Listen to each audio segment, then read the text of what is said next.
зорилтод хамгийн гол нь одоо эдийн засаг нийгмийн асуудлыг хэрхэн шийдэх вэ, хэрхэн хөгжүүлэх вэ гэж асуудал яригдж байна. Тэгэхээр энэ дээр бол яхаарахгүй одоо бид байгалийн нөөцөө яаж хамгаалах юм бэ? Нөгөө талаас яаж зохистой ашиглах юм бэ гэдэг асуудлыг бол манай яам бол байнга тавьж байгаа. Жишээлхэд сүүлийн 3 жилд гэхэд байгалийн нөөц ашигласны төлбөр одоо аймаг орон нутагт 33 тэрбум төгрөг орсон байгаа. Тэгэхээр манай яам юу гэж одоо шаардлага тавьдаг болтгүй гэхээр хуулиа хэрэгжүүлээч. За энэ одоо цугларсан төлбөрөө эргээд байгаль орчинд нь зарцуулдаг болооч гэдэг. Ойгоо хамгаалах, усаа одоо хамгаалах энэ бүх зүйл зарцуулахгүй бол эргээд бид нар энэ одоо уур амьсгалын өрчит цөлжилтэд асар их нэрвэгдэж байна. Тийм учраас энэ одоо усгүй байгаль цөлжидсэн бол бид нар дараа нь юу ч хийж бол чадахгүй юм байдалд хүрнэ. Энэ дээр бол Архангай аймаг бол хуулийн хэрэгжилт бол сайн байгаа.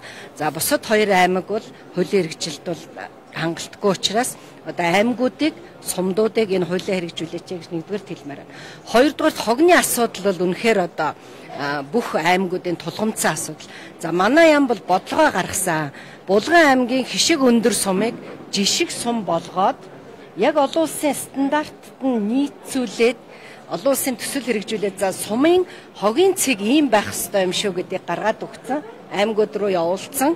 За мөн төвлөрсөн газруудад одоо энэ хогийн цэг нь ямар байх юм бэ гэдэг бүх жишг зураг төсөөд батлуулсан.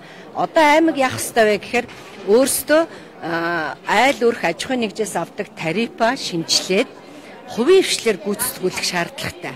Ер нь энэ дээр хувийн хвшилтэйгээ хамтрахгүй төр бол энийг бол дангаараа хийж үлдээхгүй. Тэгэхээр энэ хувийн хвшилтэй хамтарсан одоо аймаг сумдууд бол бас амжилттай одоо хогоо сагнаасаа салж байна. Тийм учраас бид нар нөгөө бүх юмыг төрлөө хийгээд төр гэхээсээ илүү одоо энэ хувийн хвшилтэйгээ хийх юм бол хувийн хвшил өөрөө энэ хогны асуудлыг маш зөв одоо шийддэг ийм зүйл байгаа. За Архангай аймгийн хувьд бол манай энэ 3 аймгийн хувьд бол ойн одоо ойгоор бүрхсэн талбай ихтэй учраас бид нар гол анхаардаг. За ингээд энэ жил батлагдсан төсвийнхээ одоо дийлэн хувийг энэ хөнөөлт шавьчтай тэмцэхэд бид нар зарцуулахаар өгсөн байгаа. Нийт энэ 3 аймаг нийлээд 25 онд 70 мянган га талбайг бид нар хөнөөлт одоо шавьчаа устгал хийнэ. Тийм учраас энэ дээр бол бид бас ажиллаж байна. Хамгийн гол нь ингээ хамгаалах нь бол бас чухал байгаа. За эдгээр аймагуудад бол бас нэг ноцтой асуудал юу гэхээр самрын бизнес эрхлэгчд маш их байдаг.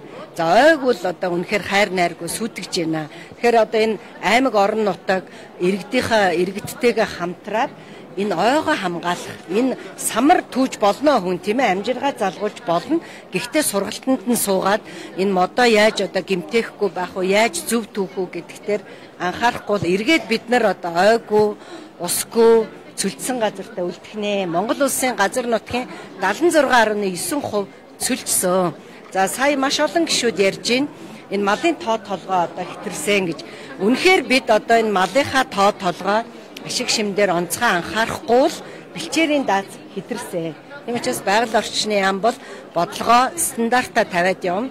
За та бүхэн харж байгаа эрэхэд бол том яндангуудаас хар утаа ингээ гарч байгаа. Тэгэхээр бид нар өчигдөр Архангай аймагт агаарын чанарыг хэмжих станцыг байгуулсан. Тэгэхээр бид бол одоо Архангай аймгийн энэ төвийн иргэд хүхрийн хүчил, азотын эсэл, тоосон цорн ямар хэмжээнд байна гэдгийг 24 цаг 365 хоног хэмжих одоо ийм багцтай болчлоо. Ийм учраас энэ чухал асуудал. За өнөөдөр засгийн газрын хуралдаанаар цагаагаарын ардарын асуудлыг шийдвэрлэхээр бид нар оруулж байгаа. Өнөөдөр хар хорин хотыг бид нар одоо том хот болгоно гэж зарлж байна. За тэнд одоо том онгоцны буудал байгуулахад ардааргүйгээр явахгүй. Тийм учраас энэ бүс нутагт одоо том жишг олон улсын юм ардаарыг байгуулахад өнөөдөр засгийн газрын хуралдаанд оруулах гэж байгаа. Ийм учраас одоо олон асуудлыг шийдвэрлэнэ. За иргэд бол за мөн сая их хурлын гишүүдээс болон иргэдээс энэ онг голын асуудлыг бас хилцүүлэг хийгээрээ иргэдтэй уулзаарай гэсэн. За бид бол онг голыг сэргээх улмаар онг голын урсцыг сайжруулснаар улаан нуурыг сэргээх ийм төслийг эхний ээлжинд засгийн газар дээр танилцуулсан байгаа. одоо энэ дээр бид одоо олон улсын тендер зарланаа.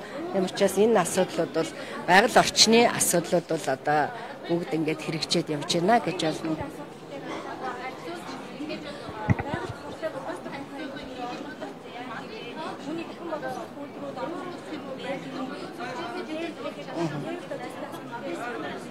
За маш чухал асуудал. Тэгэхээр ер нь бол ингээ хувийн хөвшилд өгчүүл хувийн хөвшил өөрөө алийг мөнгө болгох уу, алигаа одоо устгах уу гэдгээ бол маш сайн мэдчихэдэг.